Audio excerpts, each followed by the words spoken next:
Commander, there is a new message in your private terminal. And oh boy, what an overwhelmingly positive message it is, especially for Mass Effect fans. Bioware recently released a blog post about the future of one of their popular multiplayer games, Star Wars: The Old Republic. The post explains how Broadsword, a studio that focuses on MMORPGs, will be taking over the development and management of the Star Wars game. Now, I've never actually played Star Wars: The Old Republic, so I won't be commenting on the logistics of what this move means for that.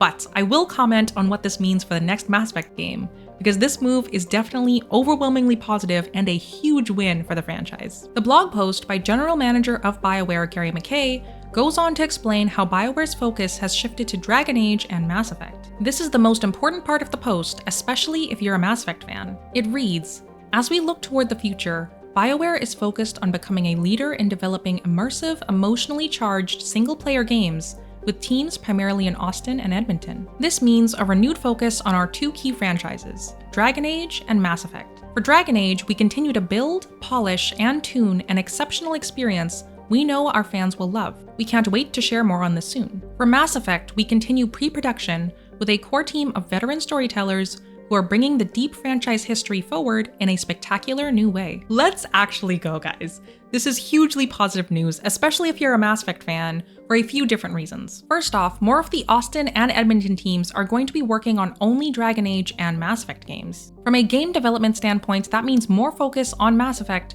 which will hopefully speed up the production process and eventual release of the next Mass Effect game. The huge win though?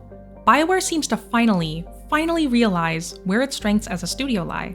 Developing immersive, emotionally charged single-player games. They've dabbled in multiplayer for Mass Effect 3 and Andromeda, with both not being up to par. They get it, guys, and they finally seem to be doubling down on their strengths, which is music to my ears. As for the next Mass Effect, hearing that they're going to renew focus on an immersive, emotionally charged single-player experience is hugely exciting, and quite honestly, relieving. We know that Mass Effect Andromeda was basically the opposite of that, so the fact that they are acknowledging that they're going back to what made them successful is huge wins across the board. Then, there's this interesting line right at the end, which again is super positive to hear about. McKay reiterates the veteran storyteller narrative that has been preached to us from the moment the teaser trailer dropped back in December of 2020. I've gone over in past videos how this is to gain back the trust of fans that they may have lost when Andromeda was released. Here's the fun part.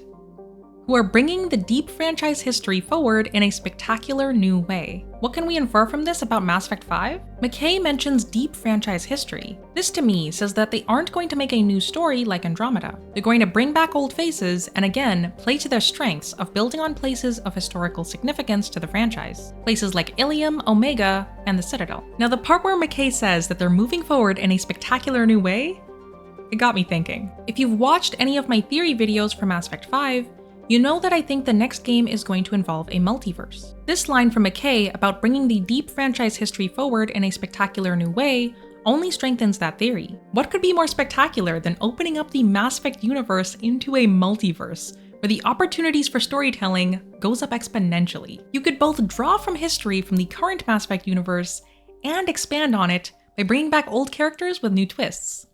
Looking at you, Shepard. So I take this post as a huge win for Mass Effect fans, and I for one am super excited for N7 Day this year, because hopefully Bioware is going to drop another huge hint on the production for the next game. What are your guys' thoughts on this blog post? Are you super excited for N7 Day this year? Do you like the move? Comment down below and we can continue the discussion there. And if you're looking for some more Mass Effect content, definitely go check out my Mass Effect 5 Theories playlist. Until then, I'm Atharia, and this is my favorite franchise on the Citadel. Logging you out, Shepard.